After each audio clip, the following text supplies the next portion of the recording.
Exactly a month ago, Jamal Khashoggi came to Istanbul. He was killed in Istanbul. 1 month on, Turkey and Saudi Arabia are now at loggerheads, and the investigation into his death is going no place. This is Inside Story.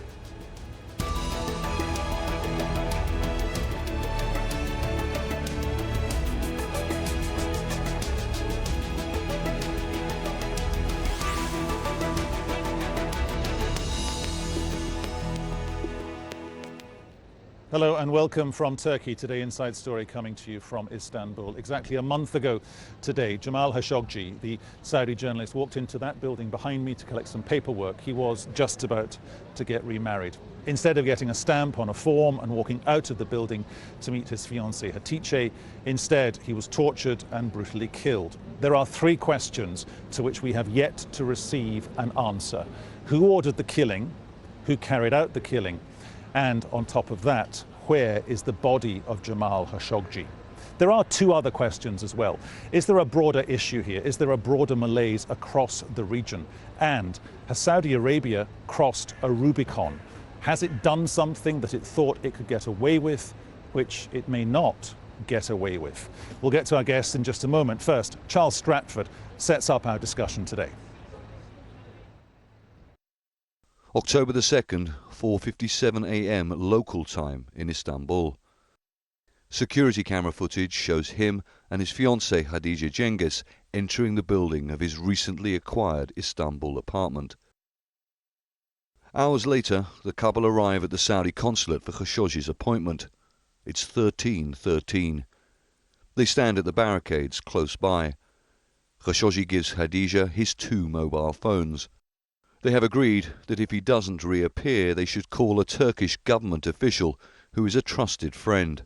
In an interview with Turkish TV, Hatice said that although they were both nervous about Khashoggi's appointment, he had told her that consulate staff had treated him well during a previous visit on September the 28th. So does this imply a trap had been set? Jamal was smiling when he came out of the consulate. He was very happy with the welcome he'd received. He said that consulate staff had come to introduce themselves and had offered him something to drink. He was told that the document he wanted would be ready in a few days' time. At 13:14, Khashoggi enters the consulate, never to be seen again. 4¼ hours later, at 17:33, Hatice can be seen anxiously waiting outside. She had already made the call, but it's too late. Turkish and Saudi investigators now agree that Khashoggi, by this time, was already dead. As I'm making these calls, I'm thinking to myself, am I too late? Is something happening? Could I prevent something from happening? According to friends, Jamal Khashoggi didn't like being called a Saudi dissident. In an interview which he gave to a Canadian TV channel in June, he explains why he fled to America. I left because whatever narrow space I had was getting narrower. I began to feel the pressure, so I just decided to leave before it is too late. And just a couple of months I left. Friends of mine were arrested. Many people I know are banned from travel. So I thank goodness that I did that. Otherwise, at least I would have been at my home right now, banned from travel, at least, if not arrested. And that is not the thing I want in my retirement. I am 60 years old and I want to enjoy life and I want to be free to speak for my country. It seems Jamal Khashoggi was killed in this building for trying to do exactly that, speaking freely for the good of a country that he said he loved. His murder by men, some of whom are described as being either close to or even part of Saudi's inner circle leadership, shows just how dangerous that endeavour was. Charles Stratford for Inside Story, Istanbul.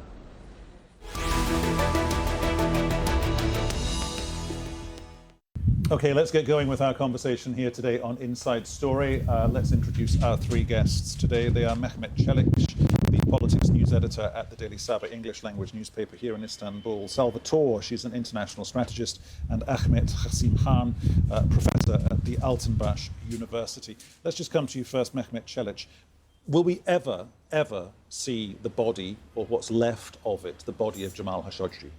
Well, if we look at what has been said by a Turkish official to Washington Post, I'm afraid it's not likely that we're going to see Mr. Khashoggi's body, because one of the sources has told Washington Post that it was actually melted in acid. So if that's the case, or if the body has been dismembered and disposed in a way that we are not able to put it together, I'm afraid it's going to be very unlikely that we're going to see the body, unfortunately.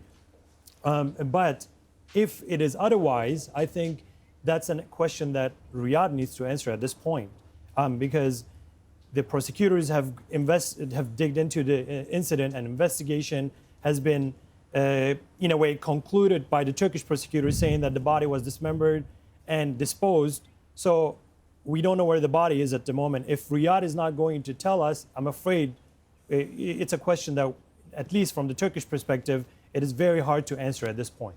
Selva, 1 month ago today, he walked into that building. Yeah. The consensus has built over the last month, saying that this probably goes all the way to the Crown Prince, Mohammed bin Salman. That's the consensus, that's the assumption. And I'm using the words very, very delicately here, because nuance is everything in this story. In your mind, is the consensus right?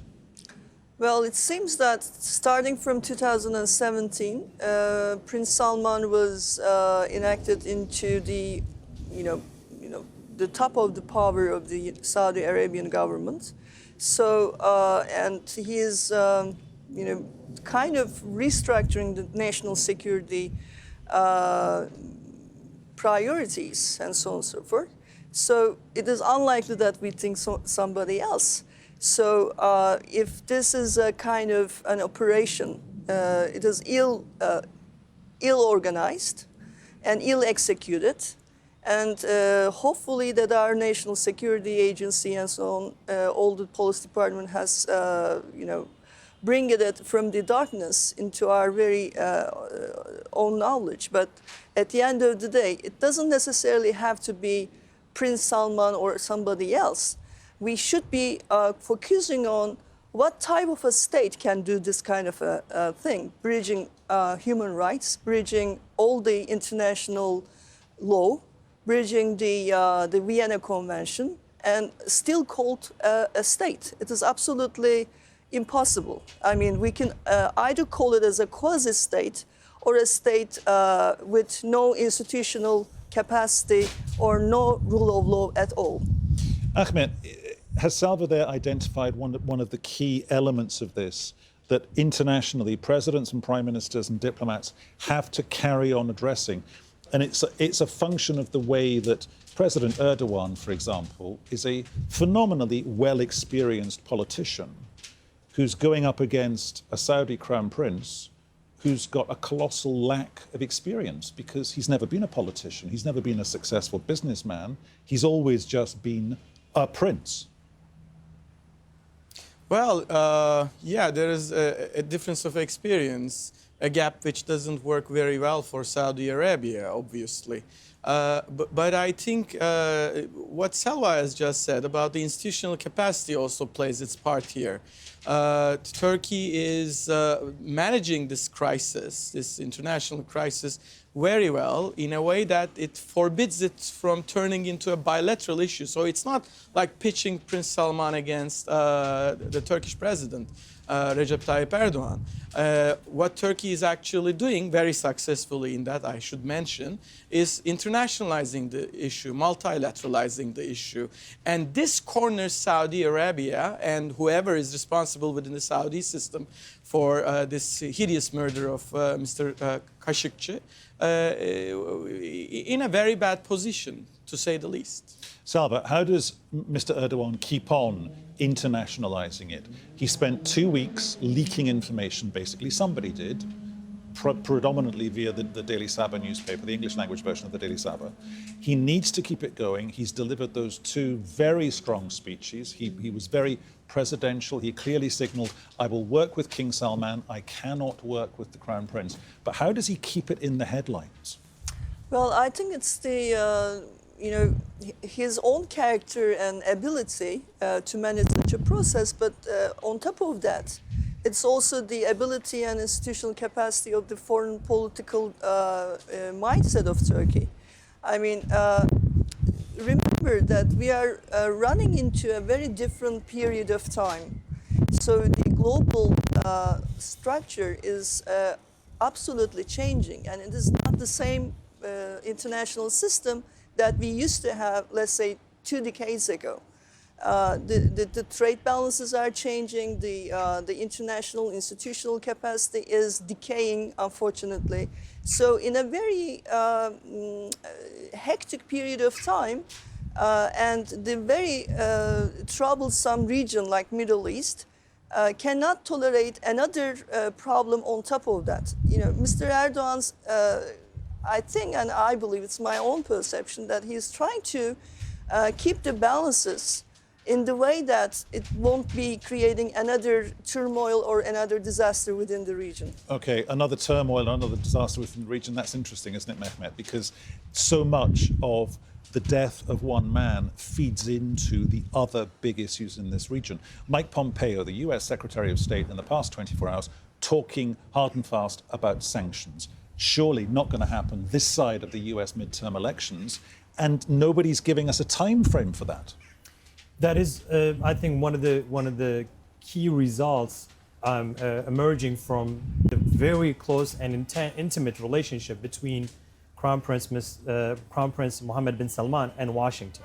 So that's one thing on the one side. But I just want to elaborate with what Selva said with regards to the regional turmoil and the implications behind that. I mean, this situation, we are saying that Mr. Erdogan has been able to keep it at an international level. But this is not an incident, a simple criminal incident that happened in Turkey. This, by its nature, it's an international issue. So the fact that he's a columnist at Washington Post makes it an international issue. The fact that he's a Saudi citizen and killed Saudi citizen in a Saudi consulate makes it an international issue. This is, it has very small details that could affect Turkey-Saudi Arabia relations directly.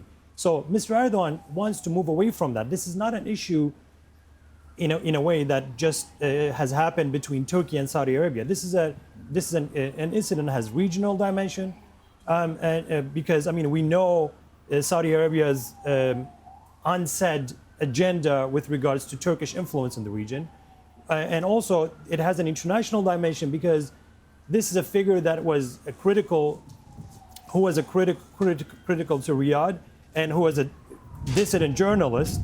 And so it has an international dimension in the sense that there is norms and values that are crashed by this incident. So it's not a one-dimensional issue. And it's very hard to see, with regards to your question, it's very hard to see a quick outcome with regards to Washington sanctions on Mohammed bin Salman.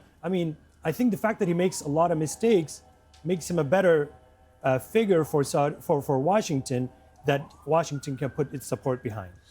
Ahmet, as far as Mr. Erdogan is concerned, he can carry on exerting pressure however he wants. He's clearly highly skilled at what he's done since a month ago, since the events of 1 month ago. But he can't go so far, surely, where he fractures the relationship completely with Riyadh, because then nothing happens. That is correct, absolutely. And Turkey is definitely aware of that. While trying to alienate Mohammed bin Salman, that is why President Erdogan is trying to keep King Salman close and keep the doors of dialogue open in that regard.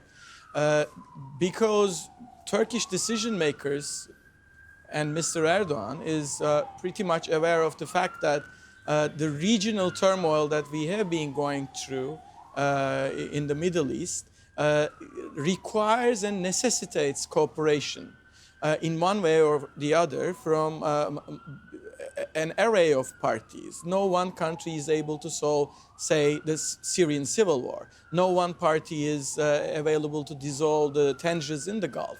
No one party is able to solve what would come after the speeding up of the Iranian sanctions regime by the United States. And Turkey and Saudi Arabia, despite at odds on many of the issues that concerns the region, are two heavyweights in this region. And anyway, any leverage that Turkey or Saudi Arabia can provide to their agendas from the other would largely enhance their positions. That is why this becomes a game of strategy and hedging on the side and of also, Turkey. Selva, Jamal Khashoggi's fiancée, Hatice, just in the past 12 hours or so, writing a very strong article for one of the English language newspapers out of Europe saying there must not be a cover-up. But this kind of plays to the Jared Kushner, Donald Trump's son-in-law's reaction to it, saying, I can't remember the precise quote, but he basically said, we need a truth we can work with. And when he said that 10 days, 2 weeks ago, people were outraged. But everyone is moving to that position where they have a truth that they can work with, but it might not actually be the truth of what happened, because if they have to deal with the truth of what happened, that's unimaginable, and the consequences would have to be so much harder, surely. Unfortunately, this is the, as my professor Ahmed always says, that international relations has a cold face, right? This is, you know, there are realities in politics and also the truth. So sometimes it collides to each other. Let's remember a little bit about how this U.S. Saudi relationship, because there are two countries exactly the opposite to each other. The regimes are completely different. The values are completely different. Democratic values doesn't ever existed in Saudi Arabia. How come these two countries come together and create a strategic alliance in the Middle East? In one part, United States have the power of the dollar, and in one part, Saudi Arabia have the power of the energy. So these two powers actually weaponized itself time to time in order to settle down the relationship, either in the region or in the global scale. Maybe we don't touch too much, but we are aware of the fact that China is very silent about this Khashoggi case, for example. I mean, in the event that U.S. put some sanctions, and in the event that retaliation comes from the Saudi Arabia, then the oil prices and this energy business will go into a turmoil.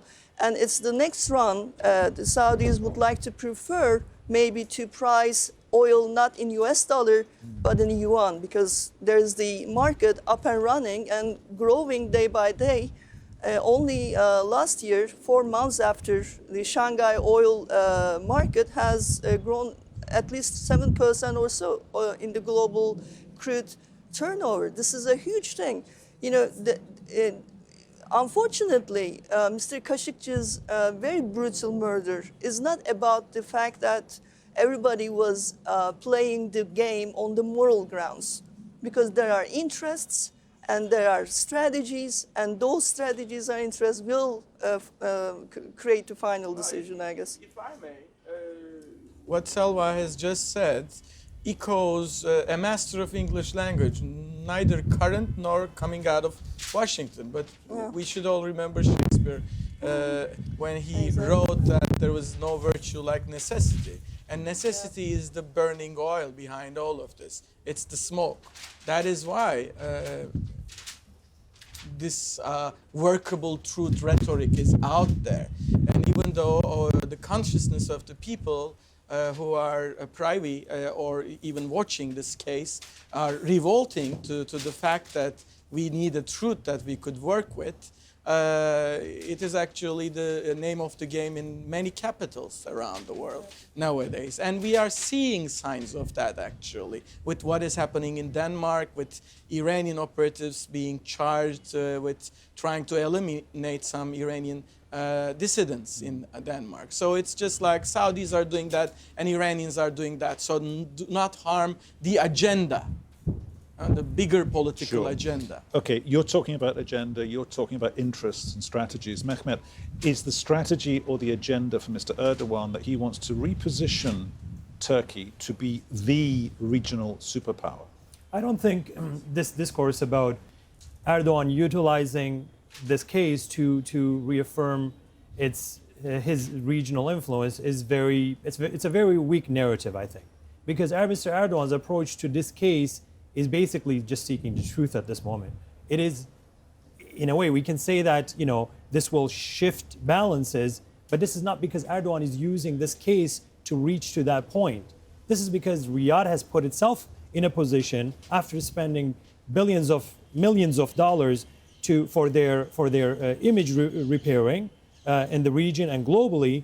The fact that they have amateurly and in a brutal way executed a dissident journalist. So this is not about whether Erdogan will use this case to make his position more concrete in the region, but this is about the fact that Saudi Arabia's influence, which President Erdogan has also praised previously, for example, in the case when during the crisis with Qatar, he said, you know, Saudi Arabia is the older brother in this region, but this is a case where Saudi Arabia's role is diminishing because Mr. Erdogan's approach to this situation is simply seeking the answers that will shed light to this brutal murder. So, Selva, are we being a little bit naive here that we want to assume that Mr. Erdogan is trying to get to a position of definitive truth and therefore questions of moral ambiguity have to be abandoned perhaps, but he needs to get to another acceptable truth? No, I mean, Turkey demonstrated a way that is possible in the international system, which is you can do a moral policy and also make your regional influence accordingly at the same time. You know, morality and national interest doesn't have to be collide every time, right? So this is the state tradition of Turkey. But time to time, you know, Turkey got problems to express what they're doing exactly. But in this case, I mean, this is not about Turkish position or Turkey's searching or pursuit for the truth. This is about what is going to be the U.S. foreign policy from now on in the Middle East. And if the Prince Salman, with all this, you know, absolutely unbelievably, you know, harsh and vulgar position in policy making, will going to be survived in the future. I think this is much more important for me, I guess. That change cannot become from the political elites. That change should become from bottom to up. Let's just boil that down. Ahmet, you've got three very, very powerful individuals here. You've got Mr. Erdogan, Donald Trump, you were talking about him there, and the Crown Prince.